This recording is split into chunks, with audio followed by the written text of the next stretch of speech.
Bom, boa noite a todos e todas.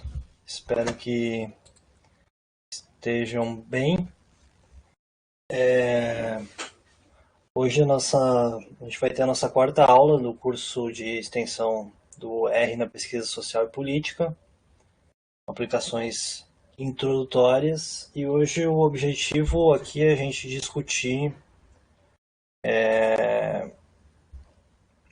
e aprender a aplicar análise fatorial, análise de componentes principais, né, que é uma das técnicas de análise fatorial, e análise de clusters, ou análise de conglomerados, e depois também discutir aqui alguma exposição gráfica de resultados, né?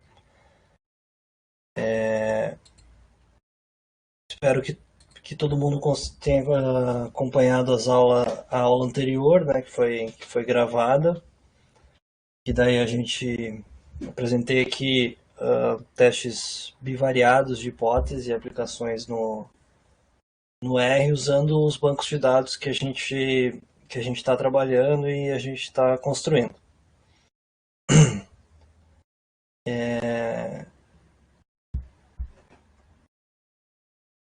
Como eu coloquei aqui no bate-papo, né, tem a lista de presença, mas também tem um link ali de um site que eu encontrei que tem diversos tutoriais para execução de gráficos, para criação de gráficos no R, assim, bem interessante se vocês quiserem dar uma olhada depois. Bom, então o objetivo aqui é a gente discutir um pouco o que é análise fatorial, em específico análise de componentes principais, análise de clusters, e depois a gente vai pro R para executar essas análises.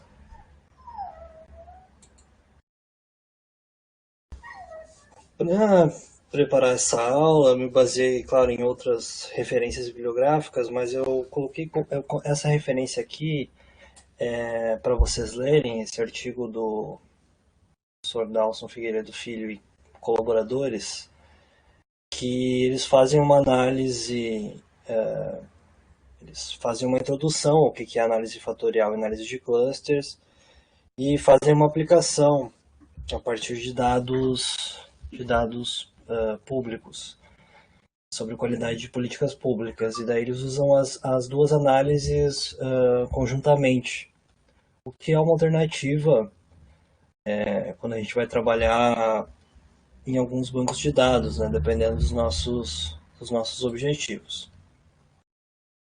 Bom, e algumas definições iniciais. Tá?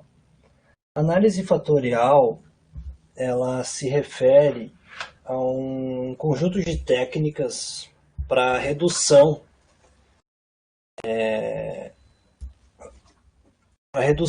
de grande quantidade de variáveis em um conjunto menor de fatores, dimensões, componentes. Enquanto que a análise de clusters ou análise de conglomerados, ela serve para reduzir, classificar casos semelhantes em diferentes grupos. Então, no caso, por exemplo, da análise fatorial, nas diversas técnicas de análise fatorial, o que a gente está preocupado é em reduzir a dimensionalidade dos dados, por exemplo, agrupar variáveis que são altamente correlacionadas em um fator ou um componente. Então, por exemplo, se quero criar, trabalhando com educação a nível municipal, eu posso agrupar variáveis que são altamente correlacionadas em um fator, por exemplo, o IDEB, nota de matemática, nota de português, enfim, uma série de estatísticas, de variáveis, desculpa, que estão altamente correlacionadas e, por exemplo, se fosse incluídas num modelo, teriam alguns problemas ali de multicolinearidade. Então, a análise fatorial ela serve para redução dos dados e agrupamento das variáveis em um fator, um componente, enquanto que a análise fatorial ela vai agrupar os casos em grupos que sejam semelhantes entre si, ou seja, vai agrupar, por exemplo, municípios que são semelhantes entre si e diferentes dos outros grupos. A análise de clusters eu acho particularmente interessante quando a gente pensa numa estratégia metodológica das ciências sociais, de modo geral, vai remeter, para não ir tão longe, até o Weber, né? As tipologias dele que ele tinha de ação social, dominação, enfim. Cada um dos tipos puros que ele classificou, né? A análise de clusters, ela nos ajuda a agrupar casos, por exemplo, por alguma variável ou mais de uma variável. Então, por exemplo, se a gente quer trabalhar a mesma questão com estatísticas educacionais, a gente pode tentar, a partir de uma análise de clusters, agrupar municípios de acordo com alguma variável educacional ou um conjunto de variáveis. Então a gente vai classificar casos, a gente pode testar tipologias ou até criar tipologias a partir da análise de clusters. Em conjunto, esses dois tipos de análise podem ser empregadas, no primeiro caso, por exemplo, análise fatorial para criar um índice e análise de conglomerados, análise de clusters para classificar os casos de acordo com esse indicador. Então, por exemplo, vamos pensar num conceito bastante utilizado na área de políticas públicas, mas na ciência política também, e na sociologia também, capacidade estatal, né? Tem várias definições do que é capacidade estatal e várias operacionalizações desse conceito de acordo com o arcabouço teórico que autores e autoras estão trabalhando. Se a gente pensar, por exemplo, em 3 variáveis para compor operacionalizar esse conceito, então levar ele para o mundo empírico, pensar em 3 variáveis. Então, a arrecadação de impostos, ou seja, a capacidade que o município, o estado, o país tem de arrecadar impostos sobre o total do PIB, ou total do valor agregado da economia. Uma outra variável poderia ser recursos humanos, o tamanho da burocracia, número de funcionários fixos em determinada entidade pública, município, estado, enfim. E a capacidade de execução orçamentária. Então, vou pensar nessas 3 variáveis trabalhando separadamente. Provavelmente, se a gente for rodar um teste de correlação, como eu mostrei na aula passada, a gente vai ver que essas variáveis são altamente correlacionadas, né? Estou chutando isso, não tenho dados exatamente dessas 3 variáveis para dizer isso. Mas vamos supor que essas 3 variáveis estão altamente correlacionadas. Então eu posso, a partir da análise de componentes principais, por exemplo, agrupar essas variáveis em um índice, um fator, digamos que seja a operacionalização de capacidade estatal, e a partir da construção desse componente, desse índice, eu posso classificar os casos na análise de clusters, por exemplo, em 3 grupos. Aqueles com alta capacidade estatal, aqueles com média e aqueles com baixa capacidade. Então, essa é uma estratégia metodológica possível, né, e que é utilizada nesse artigo que eu passei para vocês, que eles vão primeiro, a partir da análise fatorial, verificar que um índice de qualidade de políticas públicas e depois a separação dos grupos dentro da distribuição desse índice. Bom, a análise fatorial, como eu falei antes, existem diferentes modalidades técnicas de análise fatorial, mas todas elas têm um objetivo em comum, que é a redução da dimensionalidade dos dados. Ou seja, reduzir uma grande quantidade de variáveis a um número menor de fatores ou componentes. Então, e os fatores, componentes, eles são combinações lineares das variáveis que explicam, representam a variação das variáveis originais. Então, no caso, por exemplo, aqui, a gente vai rodar um teste de correlação de Pearson, por exemplo. A gente vai ver se as variáveis estão correlacionadas em algum sentido, a gente tem uma variância compartilhada delas. Então, isso,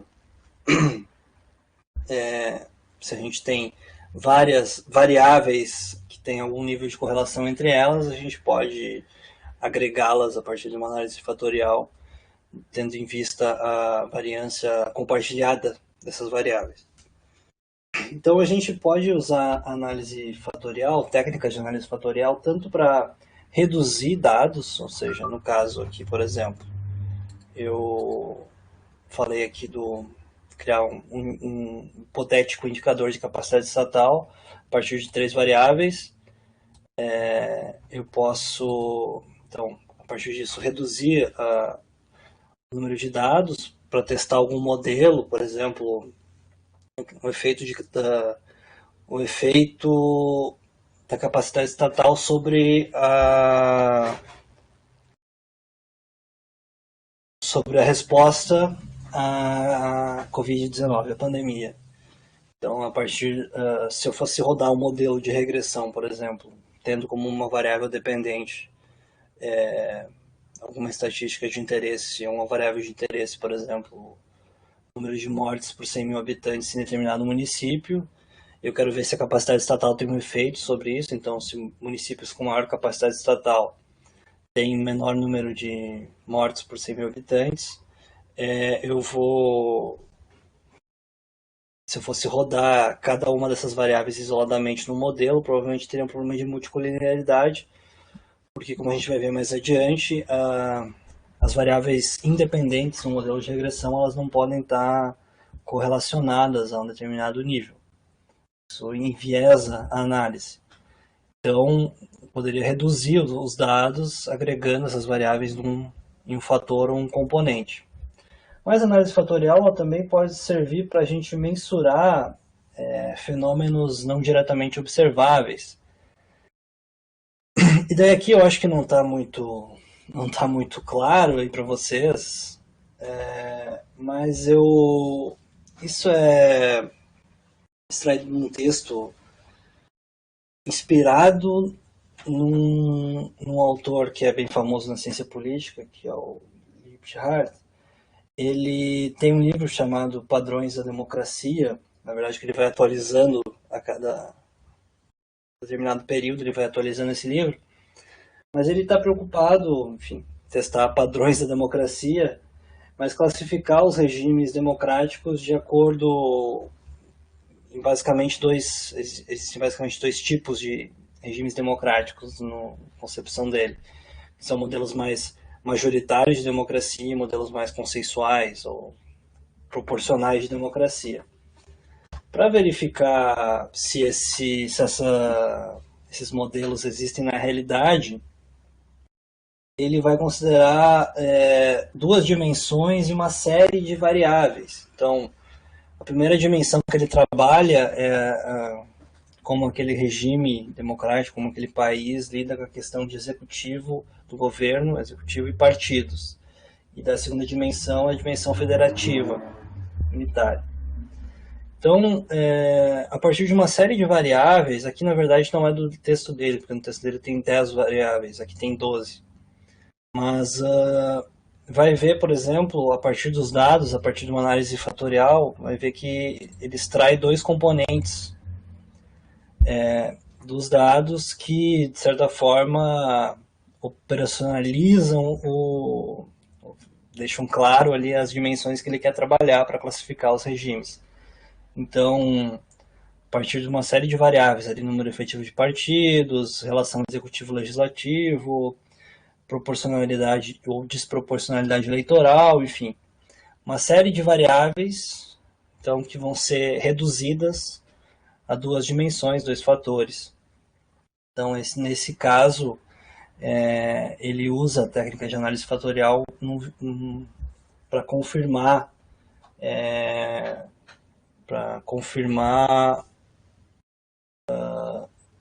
uma hipótese anterior, né?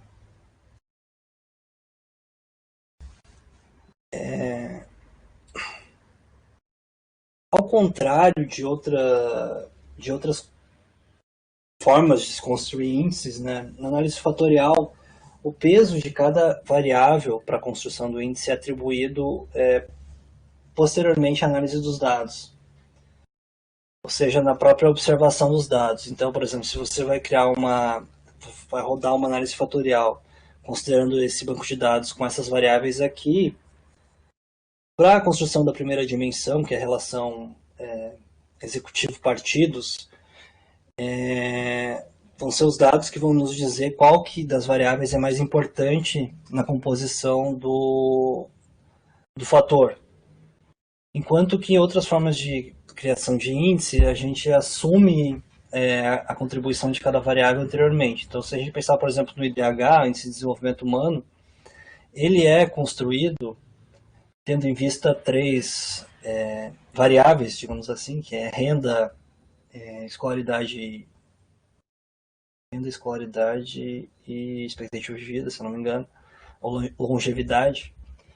E cada uma delas tem um peso igual na construção do índice, enquanto que no análise fatorial são os dados que vão nos dizer qual que tem o peso maior para a construção do índice e qual tem o peso menor.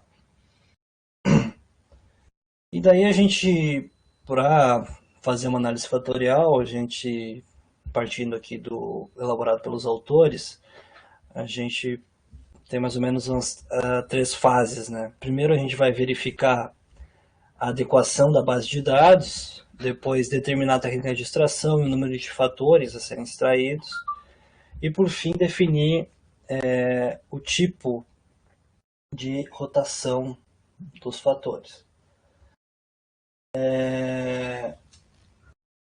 Bom, primeira coisa, para verificar a adequação da base de dados, geralmente a análise fatorial é realizada com variáveis contínuas ou discretas, e não com variáveis dicotômicas ou categóricas. Porém, como isso fica claro no texto, né, é possível também fazer com variáveis dicotômicas, mas geralmente, pelo menos o que eu vi, são variáveis contínuas. Então, por exemplo, na construção do nosso índice de capacidade estatal, a gente vai ter ali três variáveis contínuas da análise, né? Depois a gente tem que também verificar o tamanho da amostra. Nesse caso não há um consenso também qual o tamanho adequado, mas como de praxe na aplicação de técnicas quantitativas parte do princípio de quanto mais casos melhor, mas também não há uma, como eu disse, não há um consenso sobre isso. Diferentes manuais vão ter vão colocar diferentes tamanhos de bancos de dados necessários para aplicação de análise fatorial, geralmente um mínimo de 50 casos, mas isso vai variar de acordo com o manual de vocês, que vocês forem observar. E o mais importante é observar o padrão de correlação entre as variáveis, né? Geralmente, se estabelece um patamar mínimo de 0,3 coeficiente de correlação entre as variáveis. Menor que isso, pode indicar que as variáveis não estão correlacionadas, então talvez não seja possível realizar a análise fatorial. Depois de determinar a técnica de extração e número de fatores, o tipo de extração de dados, daí vem a variedade das técnicas de análise, que geralmente é utilizada, principalmente a mais utilizada é a análise de componentes principais que a gente vai ver aqui, mas cada uma tem suas diferenças, vantagens e desvantagens. E a questão do número de fatores a serem extraídos, essa pode ser uma decisão a priori. Eu quero extrair de um conjunto de 4, 5 variáveis apenas um fator, enfim, porque isso que me indica a teoria, isso que indica os trabalhos que eu vi anteriormente sobre o tema que eu estou estudando, ou pode ser uma análise fatorial exploratória para justamente ver quantos fatores ou quantos componentes vão ser produzidos a partir de uma determinada quantidade de variáveis.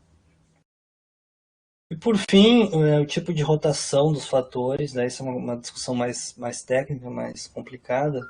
Só caso que geralmente nas análises se parte do mais fácil interpretação é a rotação ortogonal, desculpa, que ali vão ter os nomes dos tipos de rotação dos fatores.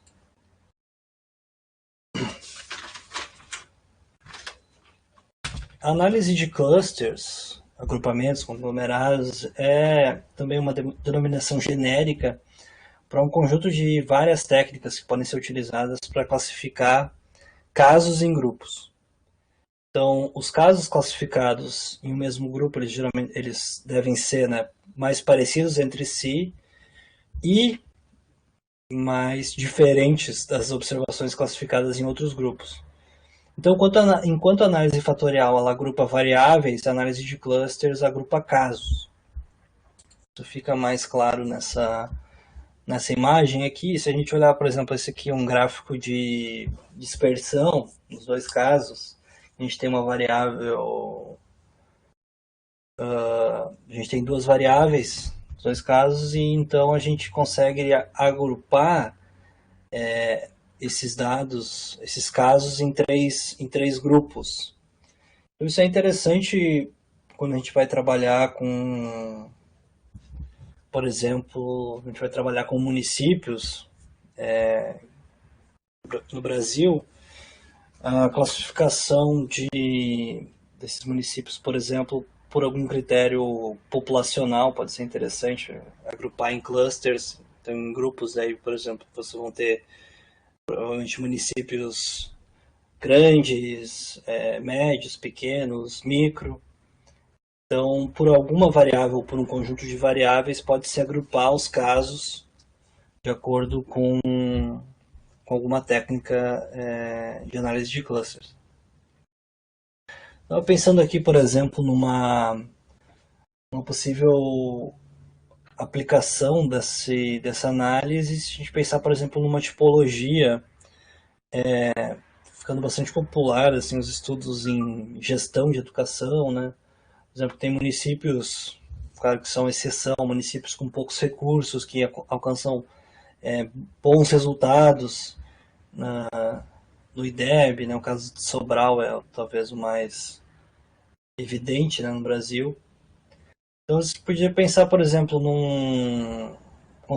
considerando duas variáveis aqui, o percentual do PIB que o município que é investido em educação, o percentual do orçamento investido em educação, e algum critério de qualidade da educação.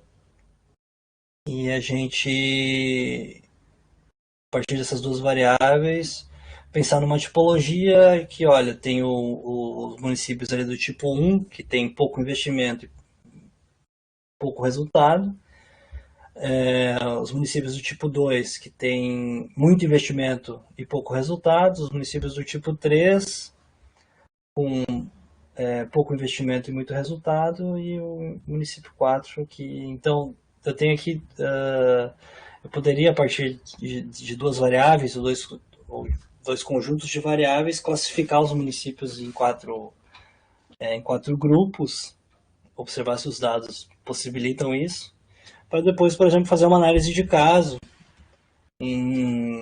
selecionando, claro, dentro desse grupo 1, por exemplo, selecionando 2 municípios e investigando mais a fundo.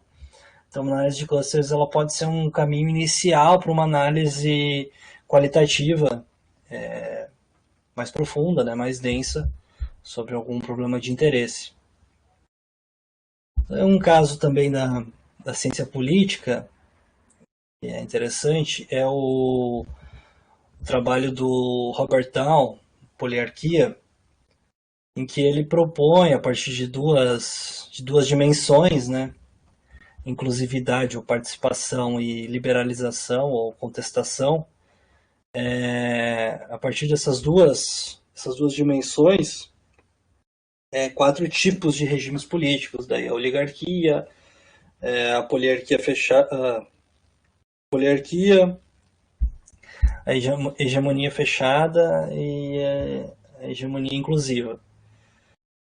Então ali vocês podem ver que tem esses quatro tipos de regimes políticos e a gente isso já foi feito, né? Mas poderia pôr à prova a partir de dados. Ele pensou isso teoricamente, mas a partir de dados da distribuição das variáveis, a gente poderia observar se esses grupos de fato existem no mundo real. Bom, e também, como na análise fatorial, na análise de clusters, ela segue algumas fases, né? Então a gente precisa primeiro selecionar, identificar os casos, né? O que a gente vai trabalhar. Depois a gente tem que pensar nas variáveis que vão ser utilizadas para análise, para a criação dos clusters, e isso é bem importante porque não adianta a gente, é o mesmo caso da análise fatorial, não adianta a gente colocar variáveis a esmo e esperar que o software resolva. Não, a gente precisa ter algum critério teórico anterior para que a nossa análise não fique vazia, né, de sentido. Depois, determinação da medida de similaridade e do método de aglomeração. A questão da medida de similaridade também, assim como na análise fatorial, é uma discussão bastante técnica, mas o que geralmente se utiliza como medida de similaridade, de distância, é a distância euclidiana, porque daí você vai ter que calcular, na verdade o software vai calcular isso, né, a distância entre cada um dos casos nas variáveis de interesse. E depois o método de aglomeração, a família de métodos aglomerativos, basicamente três famílias, três métodos, que são o método hierárquico, o método two-step e caminhos. Geralmente as análises se valem desse caminhos porque ele é bastante apropriado para bancos de dados com geralmente mais de 1000 casos. Possibilita uma análise desse tipo aqui. Então, nesse caso aqui, por exemplo, a gente está vendo a distribuição de duas variáveis contínuas e o agrupamento em três clusters, em três grupos, três conglomerados de casos. O método hierárquico ele é mais indicado quando a gente trabalha com poucos casos, né? Geralmente a gente vai ter esse formato aqui de análise do dendrograma. Bom, como eu falei anteriormente, a análise fatorial e análise de clusters podem ser usadas em conjunto para composição de índices e criação de tipologias. Pode ser uma estratégia interessante dependendo do objeto que vocês estejam trabalhando. Os clusters também estão muito utilizados como pesquisas de opinião, consumo, enfim, Big Data, porque você consegue reduzir os casos em grupos a partir de algumas características. Então, são várias possibilidades que essas duas estratégias metodológicas elas nos proporcionam.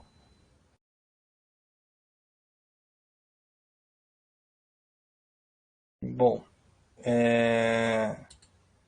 então vamos pro R. Tem alguma dúvida aí, gente?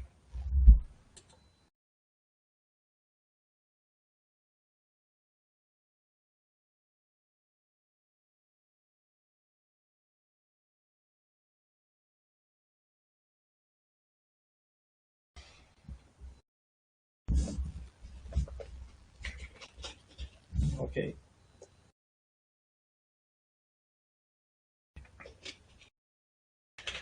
Eu mandei para vocês por e-mail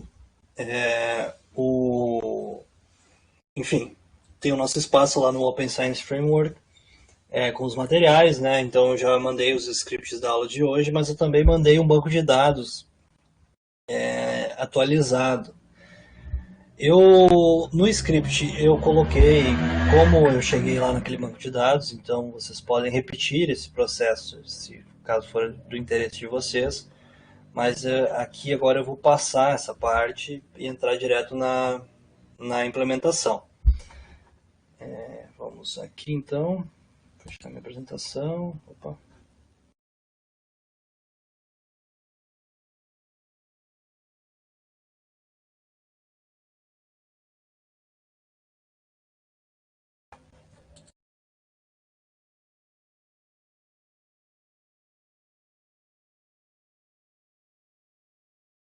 Então tá bom. Eu aqui no script aula componentes principais e clusters. Aqui essa primeira parte aqui eu mostrei como é que eu fiz, tá? Eu fiz importei o banco de dados que a gente já estava utilizando sobre municípios. Depois eu usei aqui o pacote de base dos dados para carregar um outro pacote, um outro banco de dados que é sobre IDH dos municípios, com base no censo de 2010. Então depois eu fiz aqui separei só os dados de 2010 e depois juntei aqui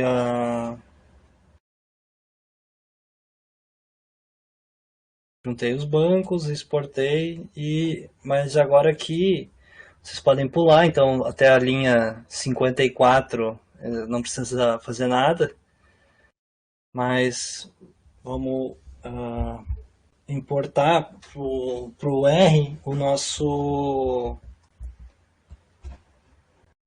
banco atualizado.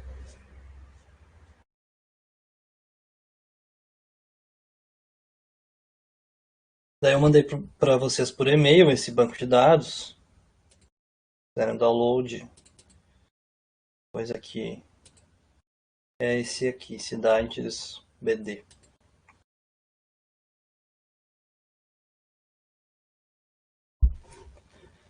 Daí é um banco agora com 5.500.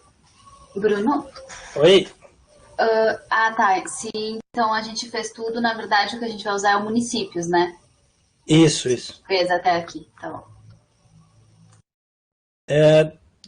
Depois vocês podem fazer isso aqui, esse passo a passo, para ver ver se vai dar certo, né? Daí importa aquele outro banco de dados e usa aqui o pacote do base dos dados para fazer o levantamento. Agora, só importante, tá? Vocês têm que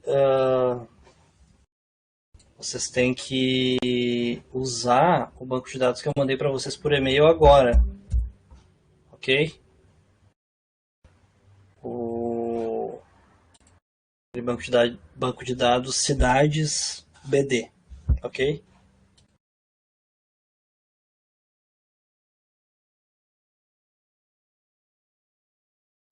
Então, vocês vão fazer a importação, vai ser um banco com 5.565 observações e 257 variáveis.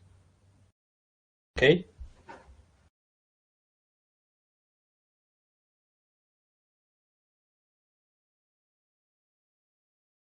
Tudo certo, gente?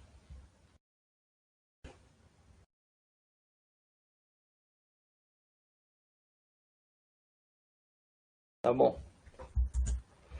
Vocês podem ver aqui, eu rodei aqui a função names. Enfim, tem muito mais variáveis aqui, né? No banco. Enfim, são estatísticas de 2010 do censo, então tem enfim, taxa de frequência escolar, estatísticas de renda, proporção da população ocupada, enfim, uma série de variáveis e também o IDH. Então, a gente vai precisar desses pacotes aqui.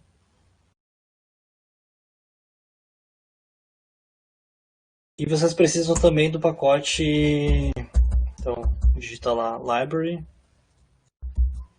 pacote dp LYR. Vai precisar aqui. Então, essa primeira análise aqui que eu quero fazer, um gráfico de correlação, com a correlação do banco de dados municípios. E aqui entre barras eu tenho um intervalo de variáveis que eu quero. Por exemplo, se vocês, vamos aqui de novo aqui no comando names, enfim, tem uma série de variáveis aqui, vocês vão ver que tem cada variável referente a um número, né? Então a gente vai ver aqui o 128 a 133, a proporção de trabalhadores por conta própria, empregadores, ocupados agropecuária, ocupados comércio, construção e extração. Só queria só fazer um teste aqui para ver a correlação entre essas variáveis. E vocês lembram aqui também que eu posso usar esse comando, posso usar aqui o tipo, qual? Upper.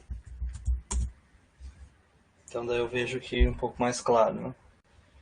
Vamos ver que tem muitas variáveis que não tem correlação significativa, né? Porque, enfim, como tem uma proporção, né? Como cada município, enfim, você vai calcular a proporção de trabalhadores por conta própria, quanto mais trabalhadores por conta própria tiverem, menor vai ser a proporção de empregadores e assim por diante. Mas aqui é só um primeiro exercício para a gente ver. Então eu vou fazer a análise de componentes principais para esse conjunto de variáveis. Então eu vou criar aqui um objeto, que é PCA, principal componente análises, com essa função também PCA com letra maiúscula, importante, né? O banco de dados, municípios e o intervalo que eu queria, e eu peço para ele gerar um gráfico.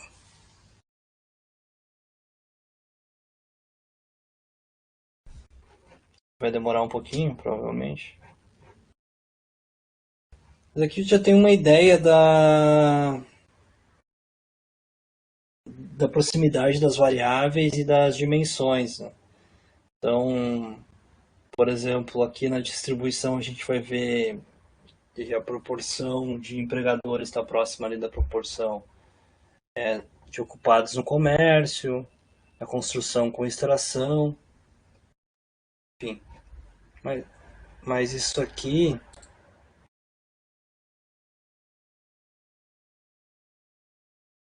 foi só para fazer uma análise inicial. Eu vou selecionar um conjunto de dados aqui específico. Então eu digitei aqui alguns. Vou fazer aqui de novo para mostrar para vocês. Então eu vou criar um novo objeto chamado DAT, baseado em municípios. Eu preciso desse comando aqui que ele me indica do que eu quero retirar. Então eu posso usar essa função select. E daí eu vou selecionar dentro do banco de dados municípios só as variáveis que me interessam para análise. Então eu só botei aqui código do município, ID do município, nome do município. E aí eu posso botar as estatísticas, as variáveis aqui, DEB, PIB per capita e assim por diante.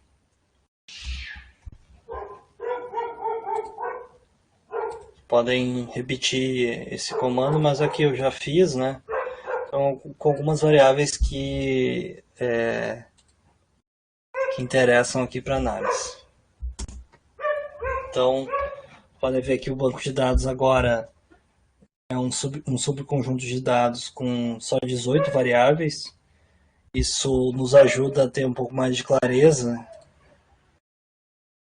na nossa análise.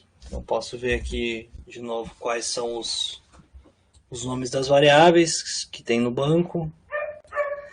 E agora eu quero fazer uma análise fatorial, uma análise de componentes principais, considerando algumas variáveis aqui que eu acho que podem criar um índice de, enfim, condições de vida no município, né? Claro que tem que ter uma discussão teórica mais robusta para a produção de qualquer tipo de índice. Mas no caso aqui eu vou reunir algumas variáveis como IDEB, PIB per capita, taxa de aprovação nas escolas, expectativa de vida, enfim, até o índice de desenvolvimento humano municipal. Vocês podem ver aqui, se vocês chegaram até esse ponto, que tem algumas variáveis. Eu tenho correlação, então, por exemplo, a correlação entre expectativa de vida e IDH é alta, né, obviamente, porque o IDH é composto pela variável expectativa de vida, longevidade. Só que algumas variáveis aqui, alguns cruzamentos, eu tenho pontos de interrogação. E isso é um problema porque nesses testes de correlação aqui no R, ele ignora quando eu tenho dados omissos, né? Então, por isso que eu não tenho como saber a correlação dessas variáveis. Eu vou aqui rodar a análise de componentes principais, novamente, agora com outro nome. Tem um aviso aqui, que, olha, ele está imputando algumas variáveis que são casos omissos, pela média da variável. E isso nunca é uma coisa boa, você completar um dado que está omisso com a média dos demais casos, né? Você pode estar perdendo muita informação.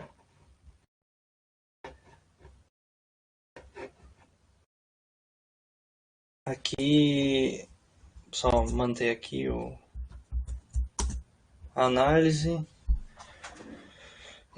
Aqui eu posso ver, por exemplo, quanto cada dimensão absorve dos dados. Então, a primeira dimensão, ou o primeiro componente, tem a variação percentual aqui de 53% e assim por diante. Ou seja, tem um componente da análise fatorial que agrega variância, 53% da variância é compartilhada por todas as variáveis. Então, na verdade, aqui, eu posso ver isso aqui graficamente. Provavelmente eu posso reduzir todas essas variáveis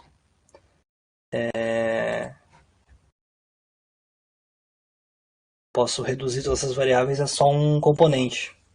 Então,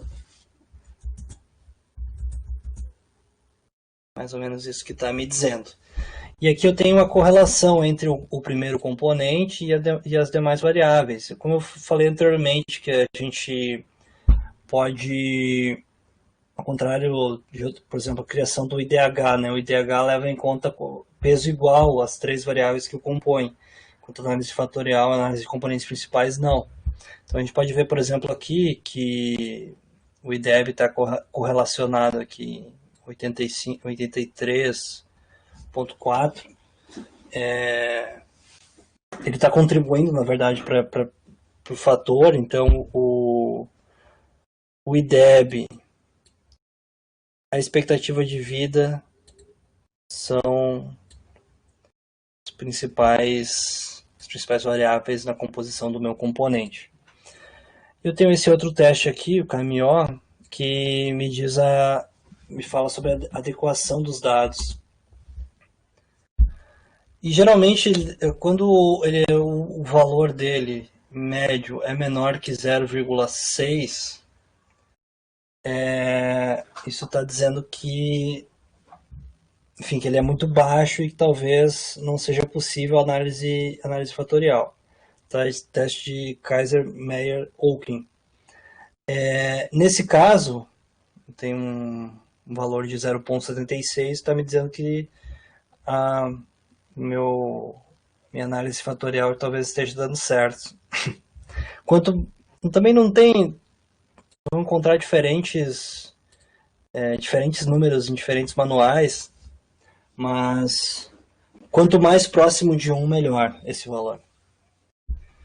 Agora eu vou excluir os dados omissos aqui da minha análise, a partir daquele comando que eu já... Então eu vou criar um novo objeto aqui, data NA.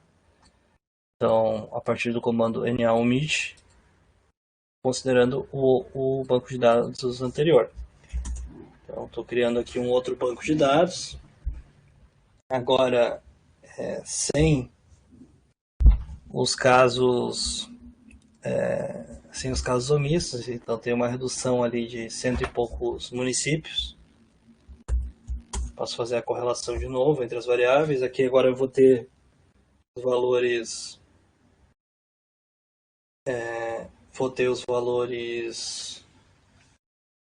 todos aqui da correlação. E eu tenho algumas coisas aqui, por exemplo, que já me diriam para fazer algumas escolhas, porque, por exemplo, tem variáveis aqui que tem um padrão de correlação baixo, por exemplo, PIB per capita e DEB. Então talvez seja interessante excluir uma delas da análise. Provavelmente isso vai favorecer a criação do componente.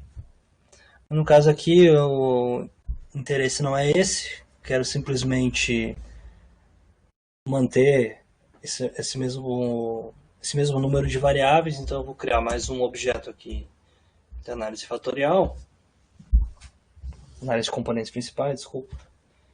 Então aqui eu tenho as variáveis mais próximas uma das outras, né? Claro que o índice de Gini ele está negativamente relacionado com as demais, porque quanto maior o IDEB, maior a taxa de aprovação escolar, maior a expectativa de vida, maior o IDH, menor a desigualdade, né? Ou o contrário.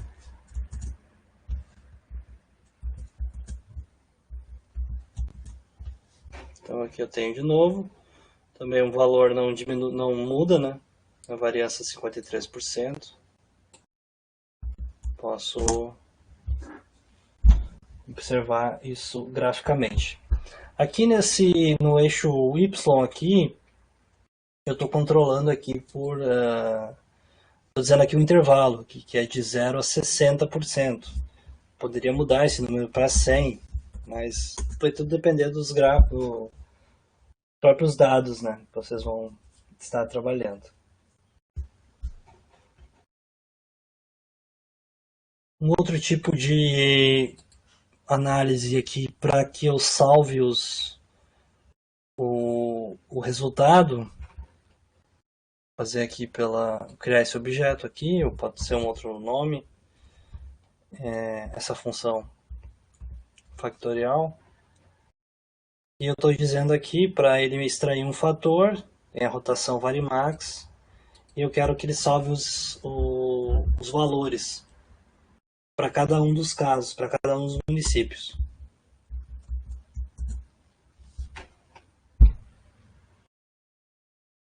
Uma análise semelhante, né?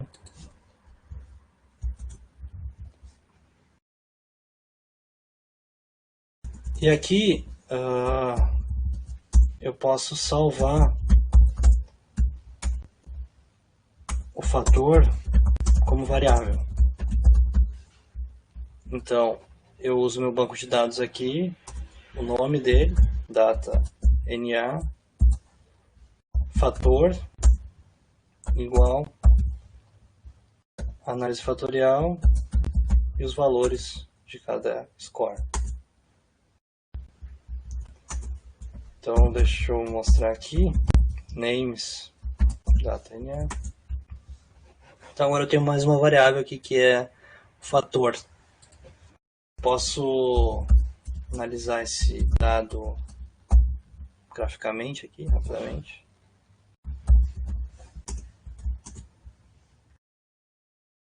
Então, eu tenho aqui a distribuição dos municípios brasileiros de acordo com o fator que mensura características socioeconômicas dele. No caso aqui, por exemplo, fazer um gráfico de dispersão, né? Dá para ver que na verdade o fator ele não tem um ganho teórico, metodológico muito grande, porque na verdade esse meu fator aqui ele é igual ou quase igual ao IDH. Então não faz muito sentido. Eu posso usar o IDH, então eu não preciso não preciso fazer toda essa análise para mensurar.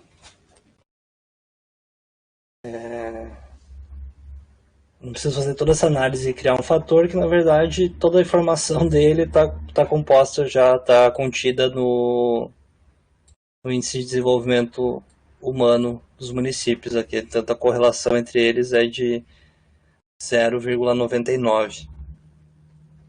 Mas, enfim, isso aqui é para mostrar o caminho, né? Vocês podem aqui depois alterar a ordem. Vocês podem escolher outras variáveis aqui dentro desse banco e fazer outro tipo de análise fatorial.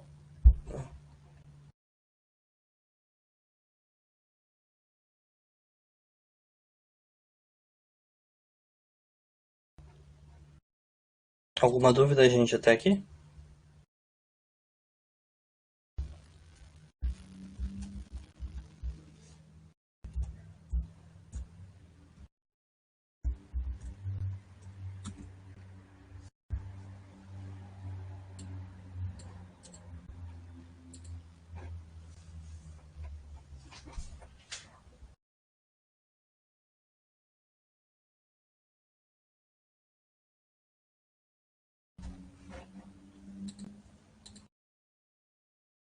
Ok. Bom, em análise de clusters aqui, precisar desses pacotes, que eu vou usar o método Camins. Vocês podem depois testar outro método de aglomeração dos casos. Para verificar aqui o nome das variáveis. Eu vou usar aqui nesse caso a variável fator, que foi criada agora através da análise fatorial. Então, na verdade, entre barras aqui eu coloco o número da variável, que é 19, né? Então, primeiro aqui eu quero ver um número ótimo de cluster, né? Que não vou perder informação. Então, tem várias formas de fazer isso. Ou vocês podem definir o número de clusters, o número de grupos antes da análise. No caso, por exemplo, estava pensando naquela tipologia de investimento na educação, resultado educacional. Eu quero observar 4 grupos, então eu vou pedir para observar os 4 grupos. Ou eu posso ver a partir dos dados um número ótimo de clusters. Então, a partir desse comando aqui, essa função, eu consigo observar graficamente um número ótimo. Demora um pouquinho.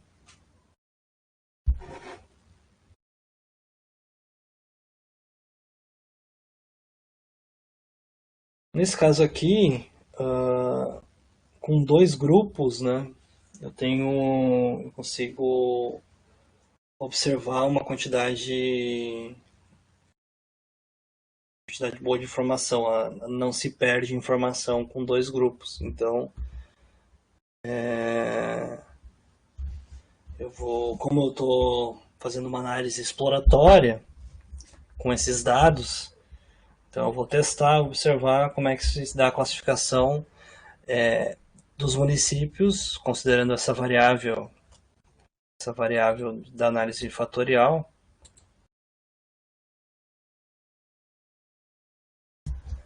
E 2 grupos. Então, para isso, eu vou criar um objeto aqui, eu botei kcluster, mas pode ser qualquer outro nome, igual com a função é camins. Vocês botam também o nome da base de dados, a variável ou o intervalo de variáveis que vão ser utilizadas. Então, poderia ser um intervalo aqui, considerando outras variáveis. E aqui eu estou indicando o número de grupos e a quantidade de interações que vão ser produzidas nos dados. Então, no caso aqui, ele já fez a análise. Aqui, no caso, aqui está mostrando cada caso, cada vetor aqui. O que ele está dizendo aqui no início? Que foi feito o processo de aglomeração com 2 clusters, com tamanho respectivamente de 3.037 e 2.378. E aqui eu tenho a média.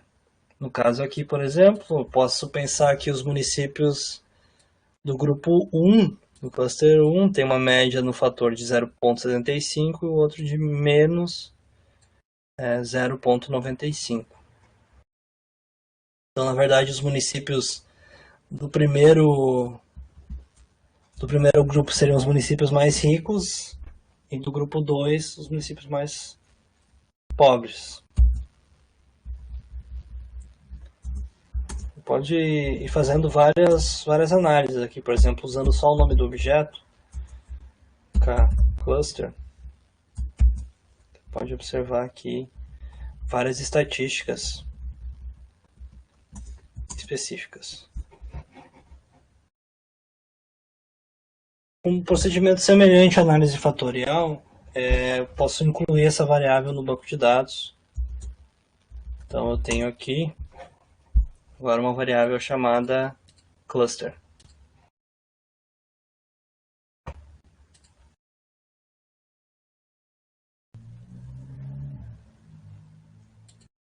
Agora eu vou usar isso aqui.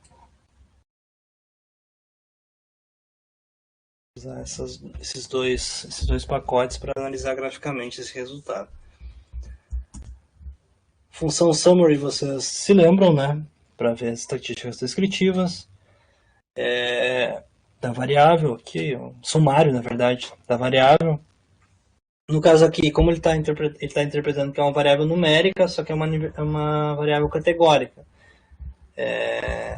Porque são 2 grupos. Então aqui, na verdade, eu fiz o processo de transformação da variável de numérica para categórica.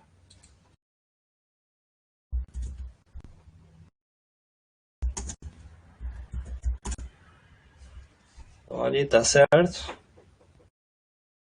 E esse comando aqui gráfico, na verdade, como eu tenho uma distribuição, eu fiz o análise de clusters considerando só uma variável, eu não posso usar um gráfico de dispersão para observar esses dados. Então, o que eu vou fazer é utilizar um histograma, separar os 2 grupos. Vocês podem ver aqui, novamente, agora graficamente, que o grupo 1 são os municípios mais ricos e o grupo 2 são os municípios mais pobres. Posso fazer aqui um teste T, como eu mostrei na aula passada, um teste para verificar a diferença. Aqui no caso, diferença de médias de amostras independentes. Então, é o valor médio aqui, tem uma diferença significativa entre os grupos.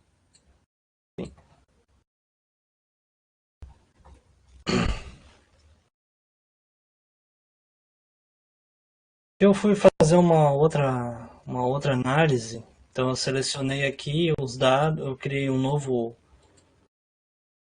grupo de um novo banco de dados, já utilizando os dados aqui sem casos omissos, só que daí eu selecionei algumas variáveis, menos variáveis, né? Então é só o código do município, os impostos líquidos, PIB e o IDEB. Eu criei uma variável chamada arrecadação, que é, na verdade, a divisão dos impostos líquidos pelo PIB. Pode verificar essa variável aqui.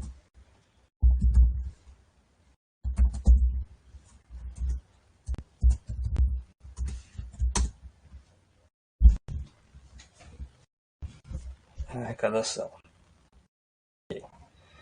Daí eu queria fazer uma. Agora tenho por hipótese, né? Queria observar, ver se alguma coisa semelhante ao que eu pensei naquela tipologia do investimento na educação e resultados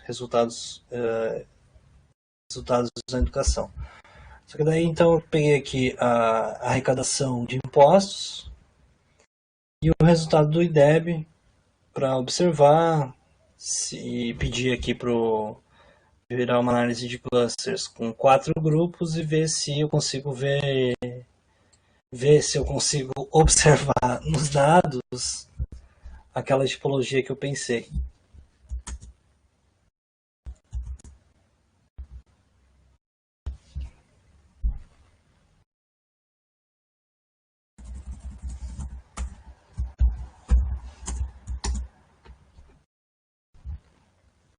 Então vou adicionar aqui a variável no banco. Também vou ter que fazer um processo de transformação aqui em categoria.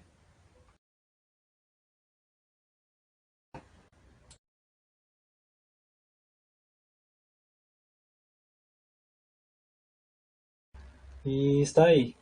E como vocês podem ver, né, não tem uma definição muito clara aqui, pelo menos não do que eu pensava que poderia acontecer.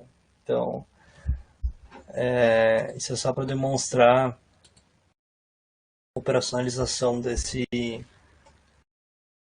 tipo de análise e a visualização, né? Nesse caso aqui a gente vai ver a distribuição dos clusters a partir das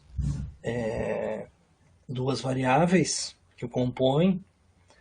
Só que nesse caso aqui a gente não tem uma divisão muito clara, né, entre os grupos. Na verdade, a taxa de arrecadação ali ela não tem uma diferenciação muito grande assim.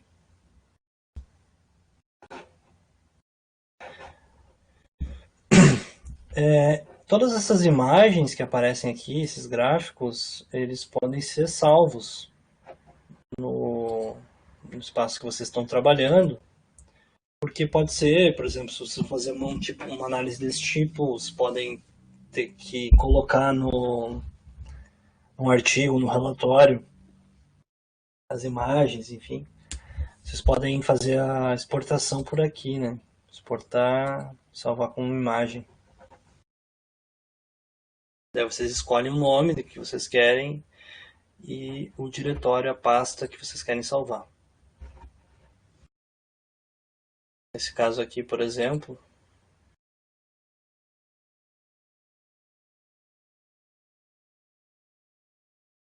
aqui já está salvo.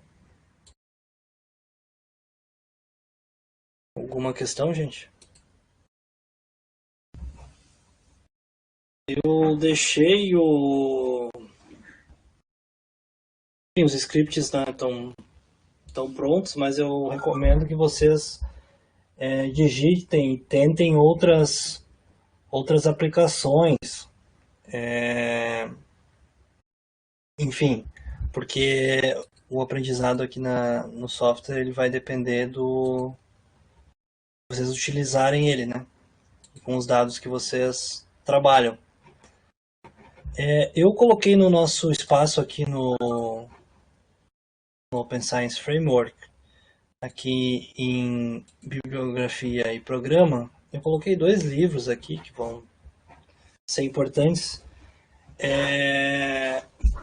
Esse aqui sobre análise estatística, programação e modelos. Mas daí ele tem uns capítulos interessantes aqui no início sobre visualização de dados, visualização de informações. Então, por exemplo, se vocês querem visualizar uma análise univariada, né? Então, por exemplo, o histograma ou um gráfico de densidade e assim por diante. Daí aqui, visualização multivariada. Então, cada um dos tipos de visualização de dados, vocês têm um script aqui. Então, como tem as imagens, tem um script, nem precisam ter um conhecimento muito avançado de inglês para entender como se dão as coisas. E eu botei lá também esse livro aqui, que é sobre visualização de dados também, porque assim como no caso da análise fatorial e da análise de clusters, a gente não pode só agrupar as informações, as variáveis e esperar que o software resolva o nosso problema. É necessário ter um arcabouço teórico, né, para balizar as nossas escolhas. E nesse caso, e no caso da visualização de dados também, né, dependendo das relações que a gente quer mostrar, vão ser distintos as formas de os gráficos, enfim, as figuras que a gente vai utilizar. Eu pedi para vocês também abrirem esse script aqui, aula gráficos. Eu quero só mostrar para vocês aqui também uma evolução aqui, digamos, da visualização dos dados. Daí eu peço para vocês fazerem a importação do banco de dados de municípios.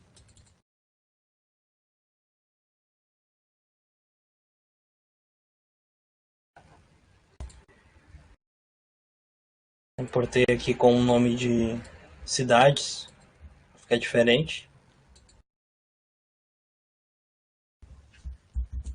Enfim, esse é o banco original, né, digamos assim, que a gente trabalhou. Na aula passada de testes bivariados, eu fiz esse mesmo comando aqui, essa função, por exemplo, eu baixei aqui o banco de dados com o nome, importei o banco de dados com o nome cidades, agora criei uma variável chamada região, daí usando esse pacote aqui, meminsk, e a função recode, eu pego novamente aqui o data frame e a variável que me interessa, e daí eu coloco aqui o nome da variável, o nome que eu quero, a recodificação e os valores anteriores. Então, no caso aqui é uma divisão em regiões dos estados. Ok?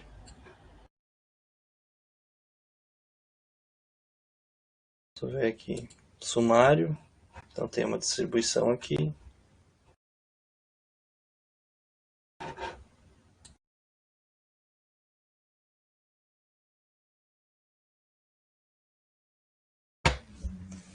E daí eu quero ver agora diferenças.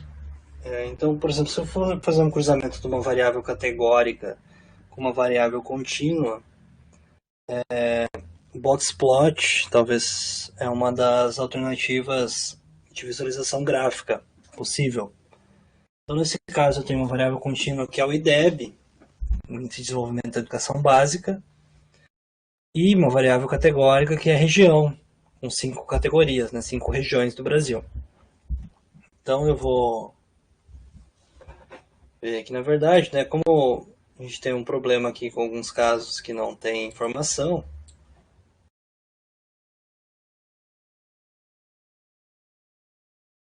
a gente pode fazer a exclusão desses casos ou trabalhar com eles também, né? Então aqui eu tenho um boxplot básico, né? Então com aqui as informações, daí por e um boxplot ele está dizendo, ele está nos informando a média, os quartis, então a gente está visualizando graficamente estatísticas descritivas de uma variável. E a separação dela por, aqui no caso, região, né? Eu só quero mostrar para vocês aqui como a gente pode ir trabalhando a partir desse gráfico inicial, como a gente pode ir complexificando a coisa. Então, nesse primeiro caso aqui, a criação de um objeto, e usando essa função aqui, rotate, eu vou ordenar a, as médias do IDEB para visualizar graficamente isso.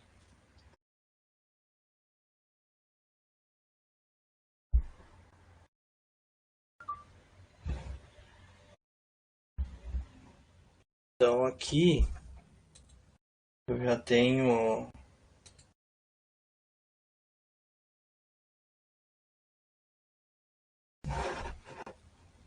uma outra visualização aqui desses dados.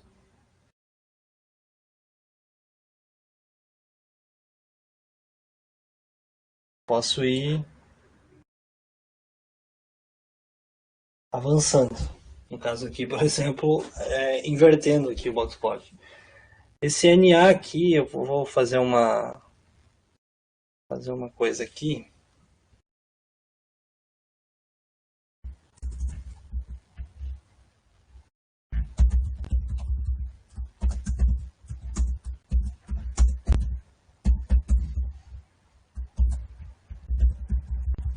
Excluir esse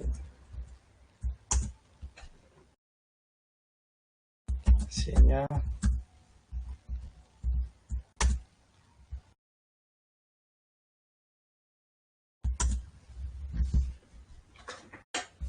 Pronto. Agora tá certo. Agora ordenou aqui o boxplot pela média. Então daí tem o sudeste com a maior média, o sul, centro-oeste, nordeste e norte. Sendo que o nordeste aqui tem vários outliers, são municípios com desempenho muito maior, médio muito maior do que os demais.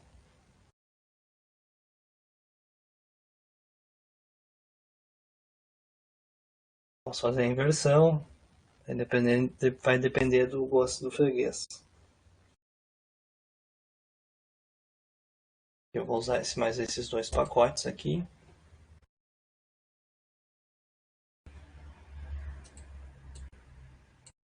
Adicionar esses outros objetos.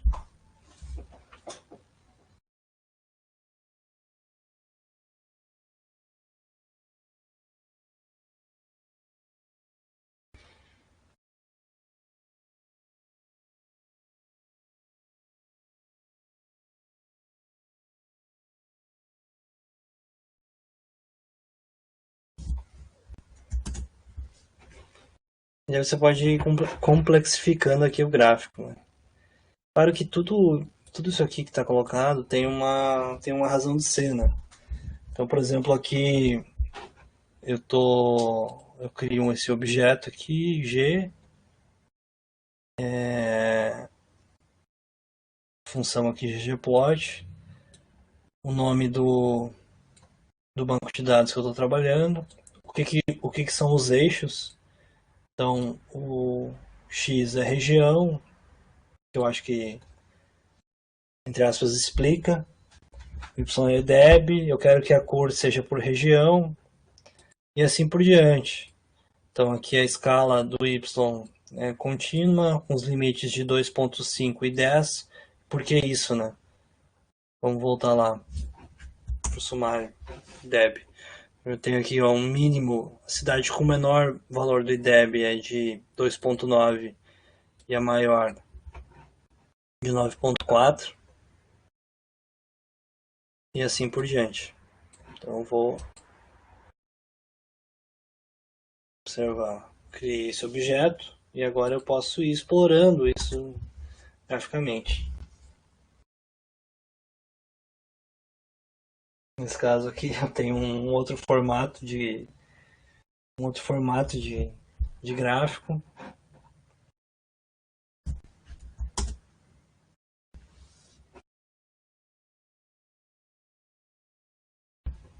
Aqui de novo com o valor da média.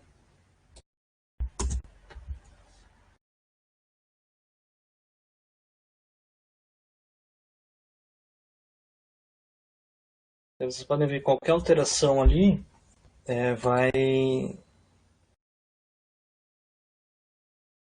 gerando um outro tipo de gráfico. Agora eu vou criar aqui um outro objeto chamado média para justamente observar a média geral do IDEB no país e plotar isso no gráfico também.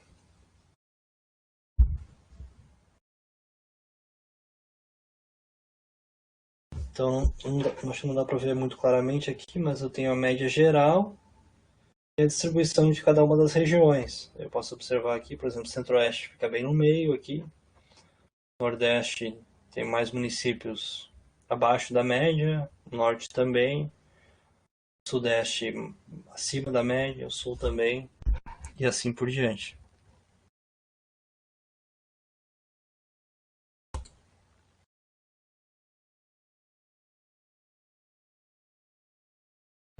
Aqui tem a média de cada grupo, né?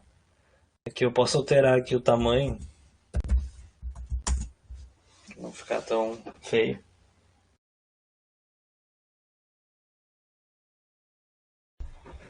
E aqui eu coloquei o link com um tutorial específico aqui dessa formulação dos gráficos.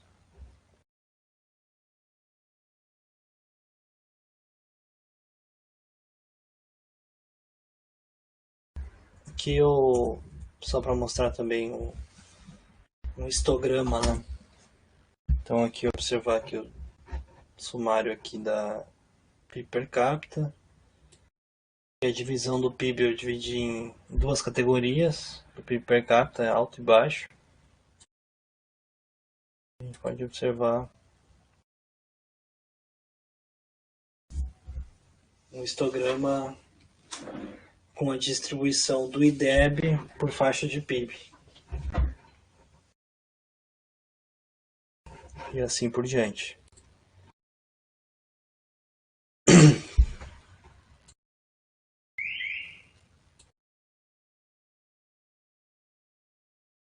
Vocês estão bem quietos, não sei se é porque estão entendendo tudo, tá muito fácil, ou se tem algum problema.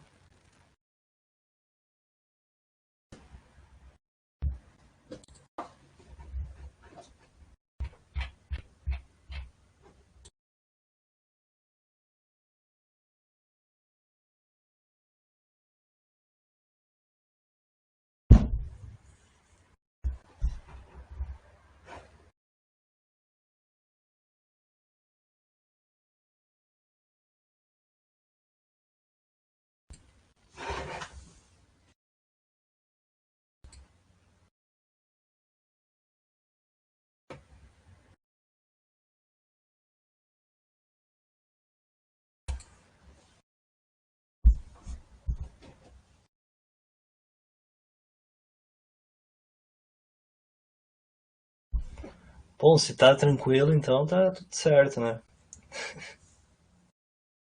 É... Bom, eu coloquei, né, falei anteriormente, né, todos os scripts que eu trabalho aqui nas aulas estão disponíveis para vocês, né, então vocês podem simplesmente ir executando os comandos, mas eu peço que vocês tentem aplicar esses comandos ou utilizem como base para fazer outras análises, né, porque vocês precisam usar o R para se familiarizarem e conseguirem ter maior autonomia. Eu acho que muitas já têm um conhecimento de R, talvez a aula seja muito básica, mas a ideia é de fato uma introdução, então aplicações introdutórias. Então o que a gente viu hoje foi a análise fatorial, né, e aplicação da análise de componentes principais e análise de clusters, bem como uma visualização gráfica, né, a partir do boxplot. Sendo que existem outros tantos gráficos possíveis dependendo natureza dos dados que vocês querem apresentar.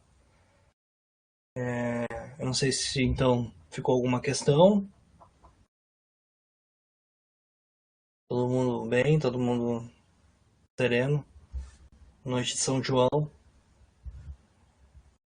Tranquilo. Só botar mais a mão na massa aqui com os meus dados mesmo, minhas coisas, para aprender de fato bem certinho, né?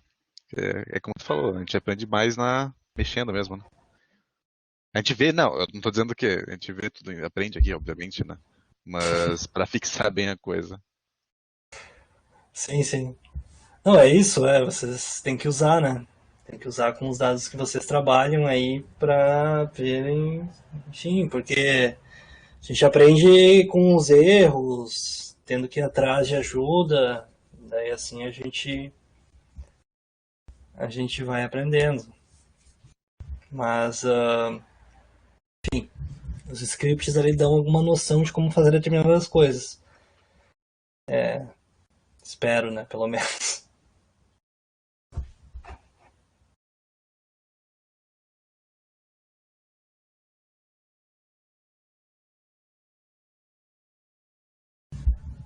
Bom, então é isso, né, gente?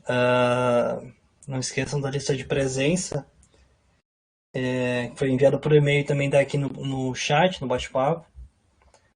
Nossa semana que vem, nossas últimas duas aulas, eu vou introduzir também, mostrar a aplicação sobre regressão linear, ou regressão de mínimos quadrados ordinais. Bruno, Oi?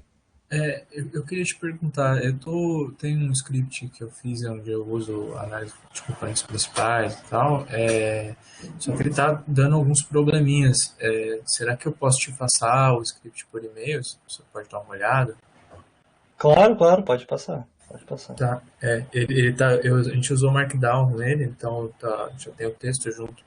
Aí tem alguns gráficos que ele saiu do formato, assim, eu não consigo acertar ele, os nomes das variáveis no canto e tal. Queria que você desse uma olhada, se for possível. Não, pode mandar, Fernando. Ah, obrigado. Então, nas nossas duas próximas aulas, a gente vai trabalhar com regressão linear e regressão logística, e como exportar esses resultados para o Word, como visualizar também resultados, né? Como eu falei na aula passada, né, a gente tem um debate muito grande sobre p-valor, significância estatística nas ciências sociais, de modo geral. Tem todo um outro ramo da estatística que já nem utiliza mais a significância, que é a estatística bayesiana. Então, é um debate interessante, e daí o R possibilita a gente analisar outras coisas da regressão, por exemplo, intervalo de confiança, que podem ajudar a reportar resultados de análises que vocês vão fazer. A regressão é uma ferramenta muito poderosa da estatística que a gente tem que dominar para, pelo menos, né, que a gente for aplicar, pelo menos para entender, né, porque muitos artigos a utilizam. E eu também quero daí no final que a gente pegue um artigo que está disponível na Brazilian Political Science Review, já está lá no Open Science Framework, e o banco de dados do artigo também está lá. É um artigo que o primeiro autor é o professor Wagner Mancuso, um artigo sobre financiamento eleitoral. E como a Brazilian Political Science Review tem por política há algum tempo já que os autoras compartilhem os seus bancos de dados no momento da publicação, é interessante para a gente justamente fazer replicação dessas análises. Então a gente vai fazer isso. E, bom, é isso aí, gente. Espero que tenham uma boa semana, bom final de semana, né? E a gente se vê na próxima quinta-feira. Boa noite aí para todo mundo.